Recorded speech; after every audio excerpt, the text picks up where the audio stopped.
Hi everyone, my name's Kari James. I'm the Executive Officer of the Pacific Manuscripts Bureau, or PAMBU as you may know us. I'm speaking to you today from Ngunnawal and Ngambri country, and I pay my respects to elders past, present and emerging. I'm going to talk today about a developing area of interest for PAMBU, which is old weather records. Historically, our collections tend to be used by people doing research in the areas of linguistics, Pacific history or family history, but we're starting to get inquiries from people today who are studying climate change. So I'll start by giving a bit of background to who PAMBU is and what we do, and then I'll go on and talk about some of the opportunities and challenges for PAMBU's participation in the climate science community. So the Pacific Manuscripts Bureau, or PAMBU, is based in the College of Asia and the Pacific at the Australian National University. It was established in 1968 to make preservation copies of archives, manuscripts and rare printed materials about the Pacific Islands, and to make them more accessible to researchers through an international network of sponsoring libraries. We prioritise materials that are at risk of loss or damage due to the Pacific climate with its high humidity and frequency of natural disasters.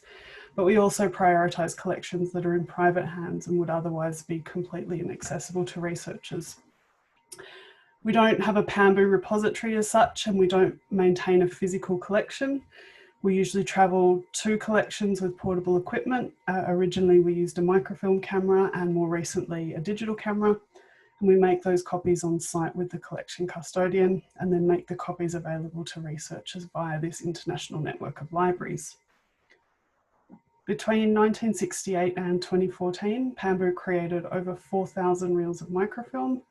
Since going digital in 2015, we've added well over 200,000 pages of digital text and images to the collection.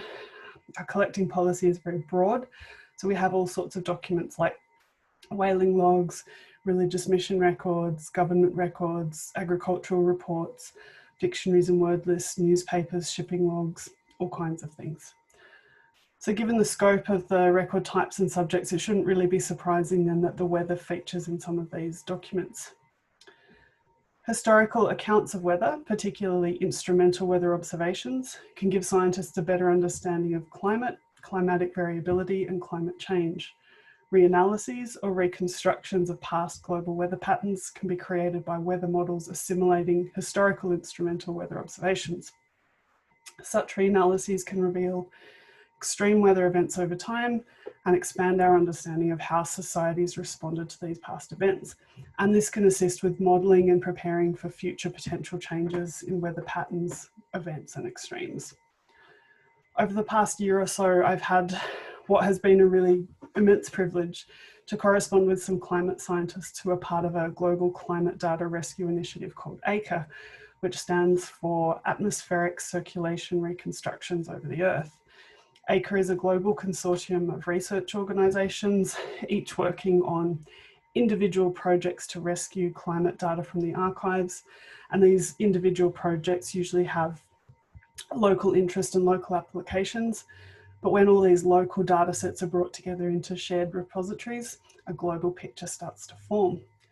So the Acre community is working to compile daily instrumental weather observations of variables such as temperature, rainfall and barometric pressure. They're looking to go back 250 plus years and spanning the Earth's marine and terrestrial surfaces in order to improve historical reanalyses. And they need the instrumental weather observations that are held in archives to do this. This graphic gives a really good idea of the spatial and temporal gaps in the data. So you can see the date up here in the right-hand corner ticking over, and then the areas of grey indicate an absence of data at that time and place. So as you can see, there are a lot of gaps in the Pacific region, especially in the 19th century and around World War II. Now, anecdotally, weather observations would have been relayed by radio during the war, but it's unclear to me if and where these instrumental readings were recorded, and let alone where they might be held today.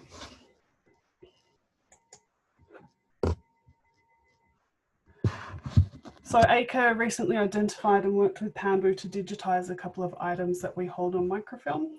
Firstly, a set of daily weather observations made by Methodist missionary Reverend James Egan Moulton with his students at PAMBU College in Tonga between 1874 and 1878, and also a run of a New Caledonian newspaper from 1859 to 1886. And this is another item that I've since found in our collection. It's a diary from a remote part of the Cook Islands, which contains daily observations about wind and barometric pressure for a period of around 3 months from 1902. So while Acre specifically requires the daily or sub-daily observations like the examples I've just given, we also hold weather records that may be useful in other contexts, such as monthly rainfall averages, as you can see down here. Also descriptions of weather, photographs of past extreme weather events, and photographs of landscapes that the climate may have altered over time. So our collection has both the instrumental recordings, but also the descriptions and the images that can assist where there are gaps in the data. These descriptions and images can also put a human face on the data and give some insight into how societies were impacted by weather events. An example of this is those of us in Australia. Late last year, you may have seen some media coverage of a Climate History Australia citizen science project, which was to transcribe Adelaide weather journals from 1848 to 1856. This project was always promoted using archival photos to illustrate how the society was impacted by these weather events. For example, this photo shows coal trains in regional South Australia that are unable to move due to snowfall. And if you find this sort of thing interesting, in her book, Sunburnt Country, the director of this project, Joelle Gerges, gives further examples of old photos, paintings, and newspaper articles found in Australian libraries that either complement or supplement the instrumental data. We haven't done much work in this space, but there is also scope to explore the PAMBU collection for traditional climate knowledge, and I would certainly welcome any opportunities to engage with researchers in this space. To me, this is just a really exciting application of archives, but there are limitations on our ability to contribute to the extent that I would like PAMBU to be able to contribute. Firstly, the majority of our collection is only available on microfilm. Those microfilms are only available in a handful of libraries around the world. Excuse me. Many of those libraries were closed for much of 2020 due to COVID-19, and some of them are likely to remain closed well into 2021. PAMBU has only one full-time staff member, and so we're just not resourced to properly search our extensive microfilm collection in the hope that it might contain the information that we're looking for. But we've got over 400 reels just of whaling logs, so it seems highly probable to me that we are sitting on useful weather records. Very recently though, a generous emerita with an interest in climate change has offered to volunteer some of her time to look through a subset of our microfilm collection, and I'm extremely grateful for this very generous offer.